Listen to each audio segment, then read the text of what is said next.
자, 이번 비디오에서는 배치 놈이 잘 동작하는 이유에 대해서 한번 살펴보려고 합니다. 사실은 그 배치 놈은 그 입력, input normalization, 그 입력 데이터들의 평균으로 빼주고 그리고 variance로 나눠주는 그러한 것과 동일한 효과를 분명히 누리고 있습니다. 그래서 그 좀 더 속도를 빠르게 하는 효과가 있는데, 학습 속도를 사실은 배치 놈을 사용함으로써 좀 더 특별한 그 추가적인 어떤 그 동작이, 그러니까 우리가 유익을 누리기도 합니다. 그 내용에 대해서 한번 살펴보도록 하겠습니다. 자, 그 첫 번째 내용이 입력 분포 이동에 따른 학습이라는 내용인데요. 이 얘기는 무슨 얘기냐면, 그 입력되는 그 데이터들의 분포가 그 일정하지 않을 때 그것을 조정해주는 역할을 이 배치 놈이 한다고 이해하시면 되겠습니다. 자, 예를 들어서 이렇게 그 로지스틱 리그레션이거나 또는 뭐 딥러닝에서 사용되는 그 깊이 있는 한 네트워크의 한 노드를 한번 상상해 보도록 하겠습니다. 뭐 이게 로지스틱 리그레션에 사용되는 노드일 수도 있고요, 뉴럴 네트워크의 한 부분일 수도 있다는 얘기입니다. 자, 먼저 데이터를 이와 같이 주어진 경우에 학습을 시켰으면 어떻게 될까요? 지금 보다시피 그 캣과 넌 캣을 분류하는 문제인데, 캣이 모두 검은 고양이로만 되어 있는 경우입니다. 만약에 이와 같이 된 그 학습된 훈련 자료를 이와 같이 색깔을 가지는 컬러드 캣에 적용했을 때 제대로 그 소위 분류가 수행되지 않을 수가 있습니다. 자, 그 이유는 왜 그러냐면 데이터 분포가 다르기 때문인데요. 한번 좀 더 그래픽하게 이 내용을 좀 살펴보면, 지금 왼쪽에 있는 이 블랙캣 문제를 우리가 이런 조금 그 단순화시켜서 그 non 캣과 캣이 이러한 분포를 갖는다고 한번 생각해 보도록 하겠습니다. 즉, 그 빨강색이 캣이고요, 그리고 아닌 것은 non 캣은 검은색으로 한번 표현해 보도록 하겠습니다. 즉, 이런 식으로 있다고 한번 가정해 볼까요? 자, 그러면 여기에 이와 같은 데이터를 가지고서 학습된 이러한 그 뉴럴 네트워크가 또 다른 이러한 그 컬러드 캣 분포를 또 한번 그려보겠습니다. 컬러드 캣 같은 경우에는 그 non 캣이 뭐 이런 식으로 한번 있다고 한번 가정해 보고요. 그리고 캣의 분포는 여기에 놓여 있다고 한번 생각을 해 보겠습니다. 즉, 이와 같은 데이터에 그 잘 적용될 리가 없겠죠. 그렇지만은 우리가 바라는 것은 뭐겠습니까? 만약에 가능하다면 이와 같이 그 바운더리를 결정 경계를 찾았는데 happen to be 이렇게 똑같이 이곳에도 잘 적용되는, 사실 근데 이와 같은 그 훈련 자료에서 이와 같은 그 결정 경계를 찾는 것은 거의 불가능하다고 볼 수 있습니다. 자, 이와 같은 현상, 즉 데이터 분포에 변화가 나타나서 우리가 잘 맞지 않는 현상을 우리가 보통 그 코베리어트 시프트라고 이 신경망계에서는 부릅니다.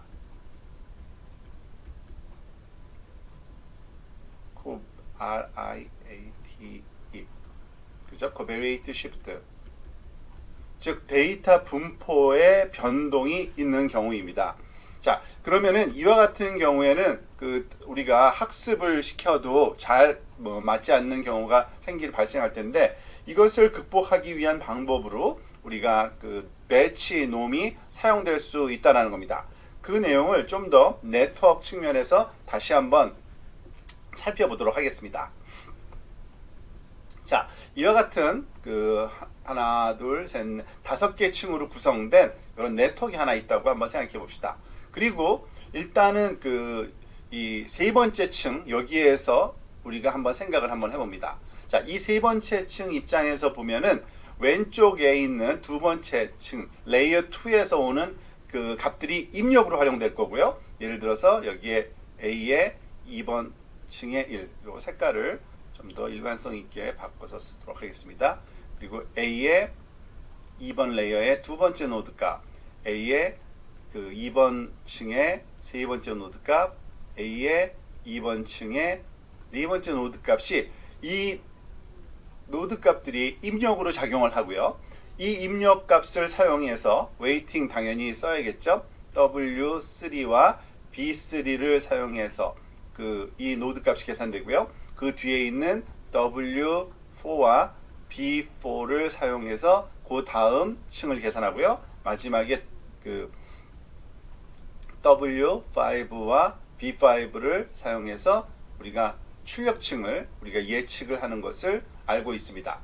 자, 이 3번 층, 레이어 3층에서의 입장에서 보면은 입력이 이 왼쪽에 있는 거고 그 입력으로부터 예측하는 겁니다. 자, 그런데 우리가 알고 있듯이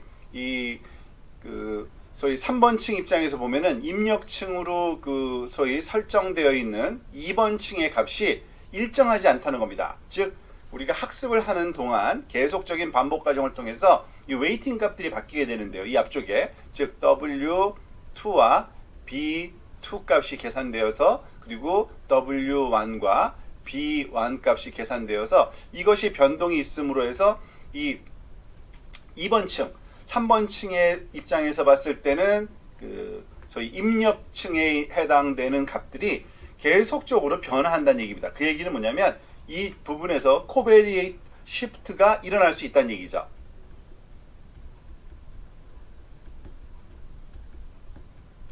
계속적으로 반복하는 과정에서 코베리에이트 시프트가 일어나기 때문에 이 3번층 입장에서 보면은 매번 할 때마다 데이터 분포가 바뀌는 겁니다. 그러니까 제대로 잘 학습이 잘 되지 않거나 또는 매번 바뀌는 그러한 현상이 일어날 수 있겠죠.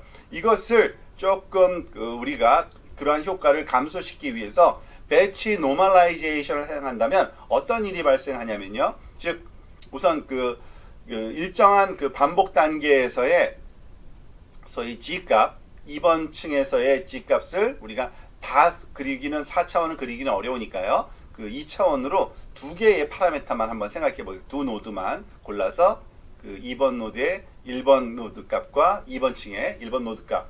그때 소위 forward 될 때 우리가 사용한 그러한 입력 값이 소위 훈련 자료의 값의 데이터 분포가 뭐 이런 식으로 예를 들어서 빨간색은 이렇고요. 검은색은 또 이런 식으로 놓여 있을 수가 있겠죠. 자, 그리고 또 하나 두 번째 우리가 또 다시 반복할 때는 이것의 분포가 또 바뀌어 있을 가능성이 높습니다. 즉 G2가 1이고 G2의 2가 이것과 똑같지는 않은 또 다른 그러한 양상을 띌 텐데요. 예를 들어서 동그라미 포지티브가 여기 있고요. 그리고 네거티브 값은 또 다른 컬러로 표현해서 이런 식으로 나타날 수가 있겠죠. 자, 그런데 지금 보다시피 의도적으로 제가 이와 같이 그렸는데 이것과 이 두 개의 특징은 뭐냐면 이 데이터들이 변하기는 했어도 일정하게 유지되는 부분이 있다는 얘기입니다. 무엇이 유지되냐면 즉 배치 노멀라이제이션에서 배치 노멀라이제이션을 수행함으로써 평균 값은 0으로 유지될 거고요. 그리고 베리언스 값은 1로 유지되는 즉 통계적인 특성은 그대로 유지되고 이것이 유지되는 건 아니고 솔직히 정확하게 말하면은 그러니까 베타 값 2번 층에서의 베타 값과 소위 감마 값 2번 층에서의 감마 값으로 우리가 민과 베리언스를 적절하게 좀 컨트롤 해주죠. 이 값들이 일정하게 유지되기 때문에 즉 이 3번 층 입장에서 보면은 입력값 3번 층 입장에서 본 입력값인 2번 층에서의 데이터 분포가 일정하게 유지될 수 있는 그러한 장점이 있다는 겁니다. 배치 노멀라이제이션을 하면요.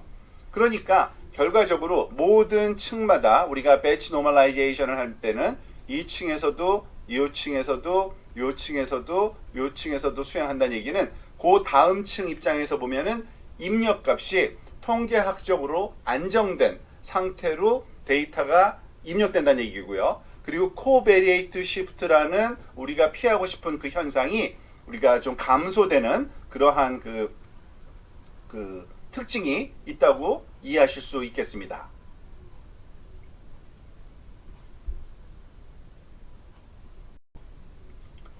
그리고 그것뿐만 아니라 또 다른 소위 특징을 또는 성질을 이 배치 노멀라이제이션이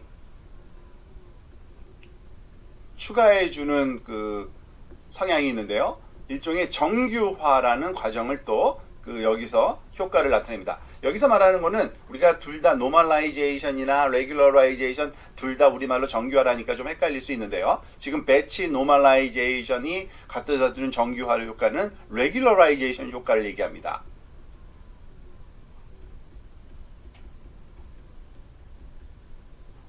자, 왜냐하면요. 이게 이렇습니다. 미니 배치, 우리가 배치 노멀라이제이션을 미니 배치 단위로 우리가 수행을 합니다. 즉 그 얘기는 뭐냐면 하나하나의 데이터 패키지 배치 형태로 들어오는 그 덩어리에 있는 평균과 분산은 매번 바뀔 수밖에 없습니다. 즉 데이터 같은 데이터 분포에서 샘플링 된 거지만 그 샘플링 개수의 한계, 예를 들어서 우리가 개수에 따라서 다르겠죠.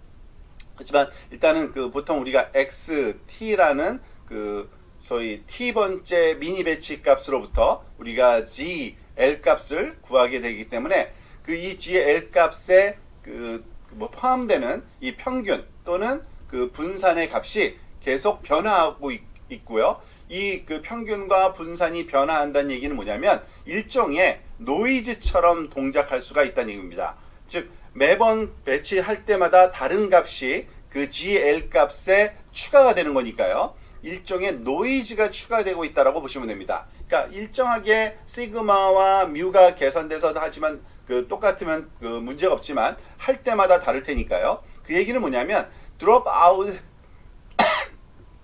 드롭아웃에서 우리가 행해지는 그러한 효과하고 유사한 효과가 있습니다. 무슨 말이냐면 드롭아웃 같은 경우는 우리가 매 층마다 다른 그러한 랜덤한 그러한 위치의 노드 값을 지워버려서 삭제함으로써 어떤 특정한 노드에 집중되는 그러한 소위 학습이 그것을 피하는 게 바로 드롭아웃인데요. 마찬가지로 노이즈가 섞임으로 해서 어떠한 특정한 노드에만 말하자면 학습이 잘 되는 그러한 효과를 피할 수가 있겠습니다.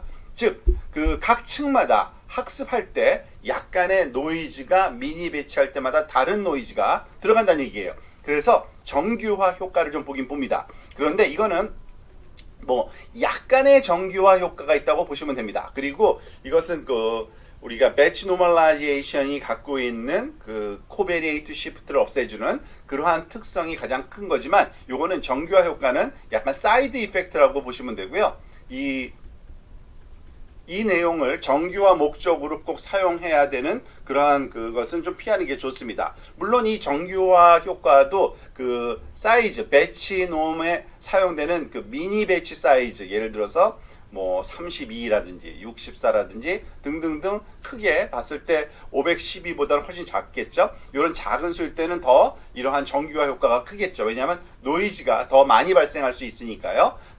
소위 글로벌한 그러한 전체 트레이닝 데이터 갖고 있는 평균과 분산에서 많은 차이를 보일 수가 있기 때문에 그렇습니다. 하지만 이 정규화 효과를 목적으로 배치 놈을 사용하면은 그렇게 바람직하지 않고요.